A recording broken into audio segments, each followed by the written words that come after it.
X started out as an experiment in doing 3D on the Game Boy. And the Game Boy wasn't out in the West at that point. Jez San, the boss at Argonaut Software, he'd wangled a hacked together development kit for it. And so I started knocking up a 3D engine and using wireframe and that sort of technology. And it was going really quite well. And then at a CES, the old electronics shows, Jez was showing it around lots of people. That's the kind of thing he does. And he showed it to a number of companies, and eventually one of the people he showed it to was Nintendo.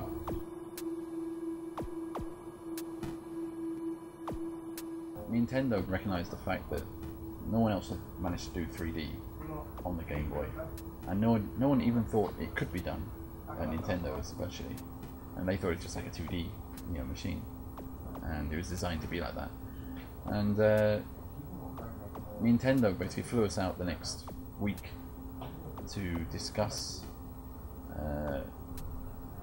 what to do, to discuss how to take this further, because they wanted to show that the Game Boy could do more than just 2D. And that's when I first came over to Japan. I was like, I was given about 2 weeks notice, and I said, well, in 2 weeks, Jez said, in 2 weeks you're going to Japan. And I was like, where's that?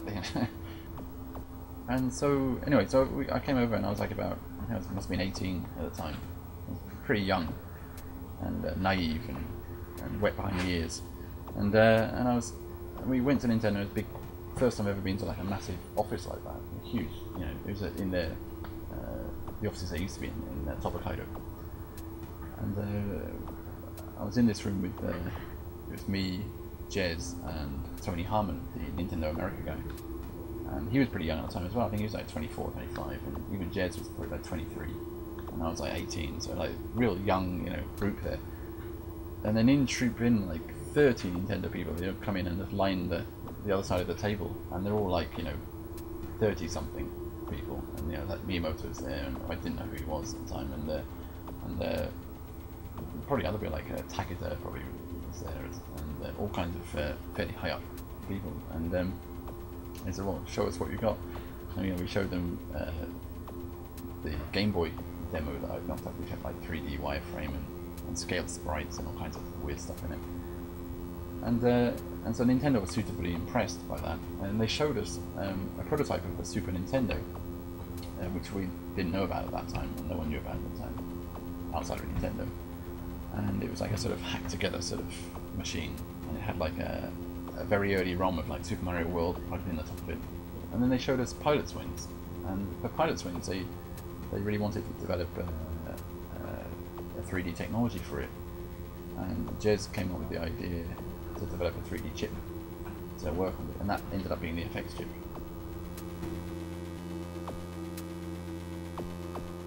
And while I was making X, the Super FX chip, the hardware side was being developed in parallel. And by the time I finished this, Star Fox, the Star Fox project started. And it was just like perfect timing, so I switched onto the Star Fox project, and they just got the first prototype of the chip to use, and they didn't have a game or anything. It was, the game was based on an old Argonaut game called Star Glider.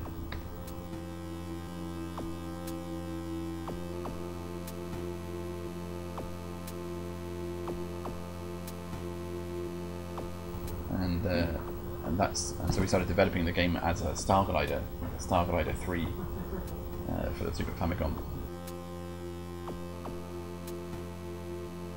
Yes, X was probably the first game that was released from me. There was a cassette, like a ROM. I think when this came out in Japan, I was back in England for the release date, and which was a real shame. But when I came back, I was really happy because they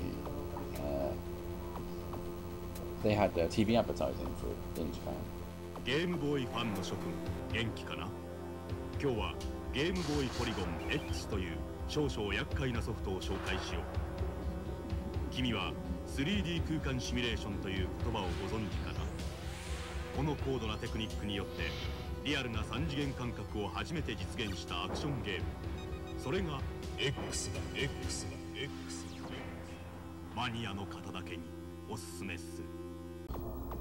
With Star Fox, though, it's much more exciting, you know, because it was worldwide. So the like for the winter, I think it was the Winter CS. I think they showed Star Fox, and they had like a massive dome and everything, and lasers and all kinds of stuff. And that was just out of this world, you know. That was just amazing. So.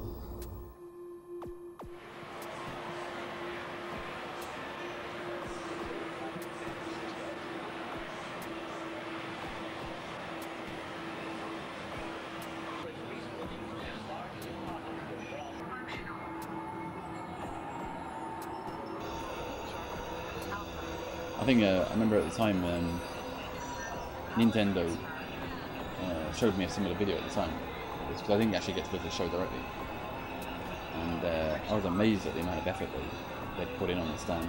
It was like the major thing for that show. Oh yeah, they had the actual R-Wings flying around. Forgot about that. It made it very much like the old Atari Star Wars, didn't they? I suppose that's the kind of look they were trying to go for. That's a great game, by the way, that old Atari Star Wars.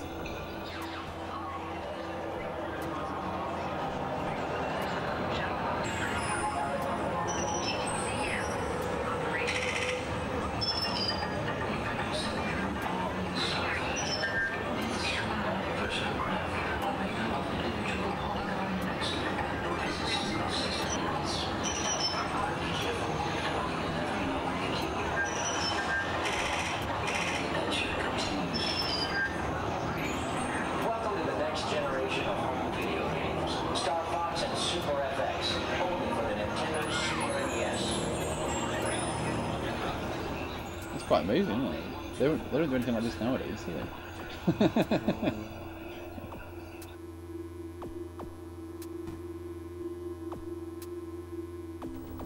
One thing I really learned at Nintendo, one really important rule or law, I suppose, is never to get attached to anything too much, because Nintendo will, or Miyamoto-san will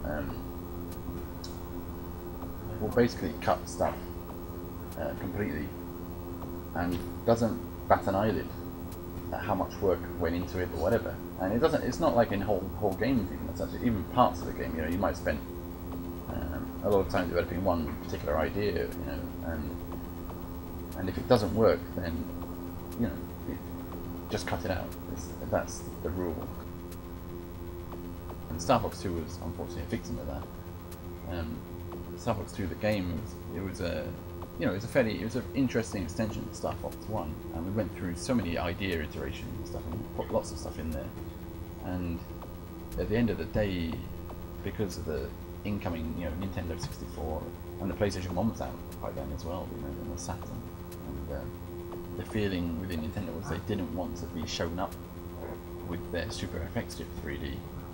You know, when Sony and Sega have these, like, you know, much nicer, you know, full polygon 3D, you know, machines out there, and so Miyamoto-san made the decision then, let's cut it and use elements later on in other games, and a lot of the elements from that went into Mario 64. You know, a lot of the platforming elements in Star Fox 2, there were platforming elements, you know, with you as a little robot, you walk around and jump on things, and you know, switches and that kind of thing, and there's a lot of play with the camera and stuff. And the programmers from that went on to develop Mario 64 with those ideas in mind,